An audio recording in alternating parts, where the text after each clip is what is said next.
Hello बच्चों, कैसे हैं आप? उम्मीद करते हो आप बढ़िया और एकदम मज़े में होंगे।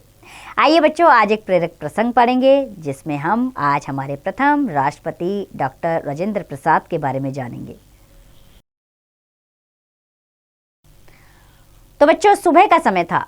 गज्जन ने नल से एक बाल्टी भरी और उसे उठाकर नदी जल्दी से भवन में रखाया। तब तक दूसरी बाल्टी उठाई और खाली बाल्टी नल के नीचे लगा दी। जब तक दूसरी बाल्टी रखकर आया, पहली भर चुकी थी। इसी तरह वह दौड़ दौड़ कर पानी की बाल्टियां भवन में रख रहा था।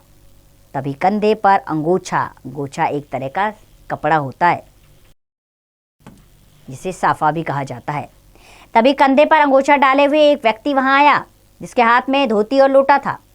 उसने गज्जन से कहा, भाई जरा एक बाल्टी हमें भी दे दो जिससे हम नहा सकें। गज्जन ने कहा, तुम्हें नहाने की क्या जल्दी है? कुछ देर रुक जाओ, पहले हम यह पानी भीतर पहुंचा दें। उस व्यक्ति ने कहा, भाई बस एक बाल्टी पानी दे दो, हम झट से नहा लेंगे। अरे भाई, देर मत लगाओ, भीतर बड़े बड़े लोग जमा हैं, उनके नहाने के लिए हमें हर कमरे में पानी पहुंचाना है। गज्जन बोला, अच्छा, हम तुम्हारी सहायता कर देते हैं। उस व्यक्ति ने लोटा रखकर धोती गर्दन पर डाली और जल्दी जल्दी भरी हुई बाल्टियां गज्जन को पकड़ाने लगा। जल्दी ही सारे कमरों में दोनों ने मिलकर पानी पहुंचा दिया। गज्जन थक गया था, वह बैठकर आराम करने लगा। उस व्यक्ति ने जल्दी से स्नान किया और गज्जन को धन्यवाद देकर वहां से चला गया। थोड़ी देर बाद सभा शुरू हो गई।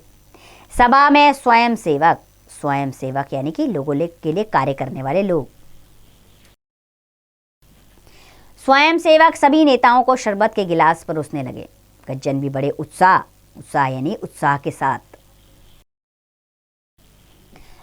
से सबको गिलास पकड़ाता जा रहा था कि अचानक एक व्यक्ति को अपने सामने देखकर हक्का बक्का रह गया। हक्का बक्का रहना यानी कि बिना कुछ बोले।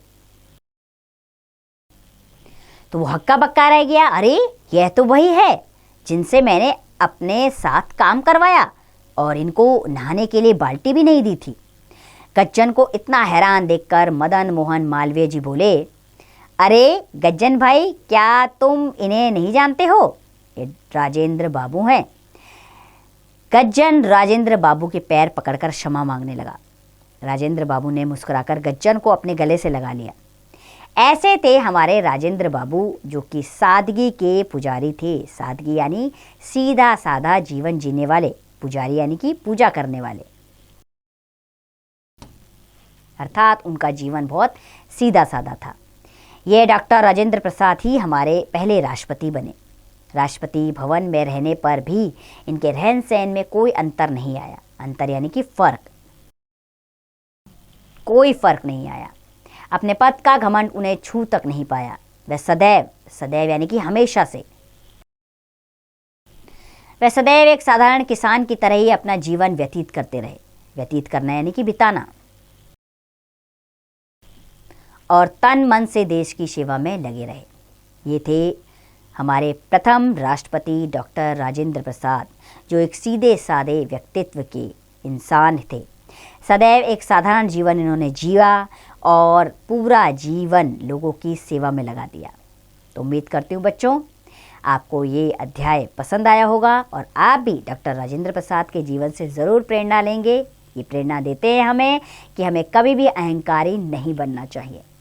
अब इस पाठ का अभ्यास कार्य आप स्वयं कीजिए।